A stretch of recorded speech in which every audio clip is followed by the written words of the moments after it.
Alexandra Loutsion, you will be opening in Turandot with Pittsburgh Opera soon, playing Princess Turandot. Correct. This is big news. Yes, it is. Now, am I pronouncing it correctly, Turandot, or is the T hard, like a Turandot? Well, it sort of depends on who you ask. So our maestro is insisting upon us singing Turandot. However, a lot of people also say Turandot. I personally actually am of the school that it should be pronounced Turandot, as it is based on a Persian fairy tale. And the original spelling, this is super nerdy, but the original spelling was such that it should actually be pronounced Turandot, but it kind of depends on who you ask. So tomato, tomato, exactly, Turandot, one of Turandot. those. We could add that into the song. Well, I'm glad you've done your research. I'm happy about that. Now, this is one of those operas that really gets done a lot. So is it safe to say that this is truly one of the classics? I mean, Puccini, right? Absolutely, So, yes. Yes, actually, it's one of the top 20. I believe it's number 17 or something like that gets done around the world. So yes, it's extremely popular. So not only is this a major role for you, but it would be considered your first major operatic role. Is this correct? Not exactly, actually. This is my main stage debut here in Pittsburgh. So in Pittsburgh, it is my first major debut. But I actually do a lot of the Puccini heroines. I also do Tosca and Butterfly, and have done a few of those productions as well. So it's sort of my type. I'm a leading lady type. So that's what I do. If there's a type to have, that's not a bad I mean, one. It doesn't suck and the check clears. So what can I say? Well, you do have a very powerful presence. I'm getting sort of a Maria Callas vibe from you. I just want anybody who knows me to know that I did not say a word about Maria Callas. First of all, the things you need to know about Maria Callas are, she is my favorite. I do, in fact, own a life-size cardboard cutout of Maria Callas that I sort of stole, but also was kind of gifted from the Lyric Opera of Chicago's I was gonna say, where do you get that? hallway. You got to boost that from somewhere. Okay. Yes, exactly. And I am Greek, so Callas is, basically a part of my soul. So I'm so flattered that you said that to me. You exude that because, we hadn't met until just before the interview, but I saw you walking across the street into the studio. I'm like, that's got to be her. I mean, that's an opera singer walking across that street. We can't hide it. Right. So it's really fascinating to catch you in what I might consider to be early in your career. Yes. Because Turandot, I was doing some reading on it. Princess Turandot is a notoriously difficult role. Some of the things I was reading were saying that, some opera singers are, maybe stray away from it because it's such a strain on the vocal cords. It's a real challenge to do. So, I mean, are you kind of like, is this your Mount Everest this early in your career? How are you feeling about this? Well, I sort of feel like it's Mount Everest 1. There are many different types of Mount Everests in opera, and this is a role that I've never done a role quite like this before.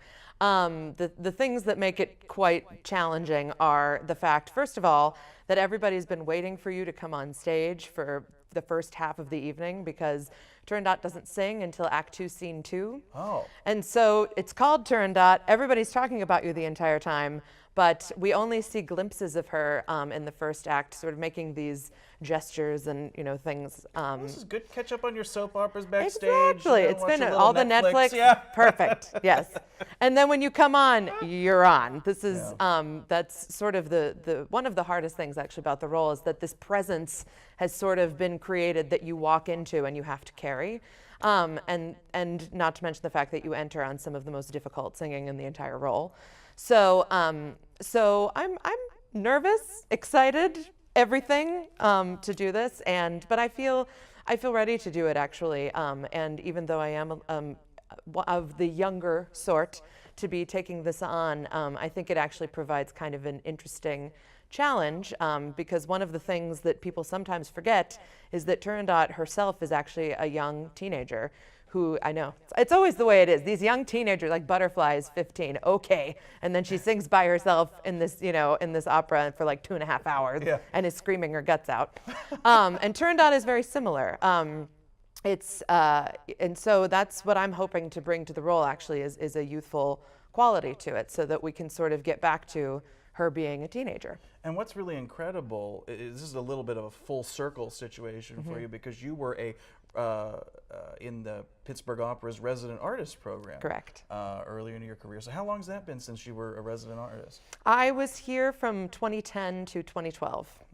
As a resident artist, but actually my journey with Turandot started before that, because Turandot was the first opera that I ever saw as a young teenager myself, and it happened to be at Pittsburgh Opera. Wow. And then when I came back as a resident artist, we debuted this production, so I studied the role of Turandot when I was here with this production. So it's kind of crazy to come back now at an age, above 30.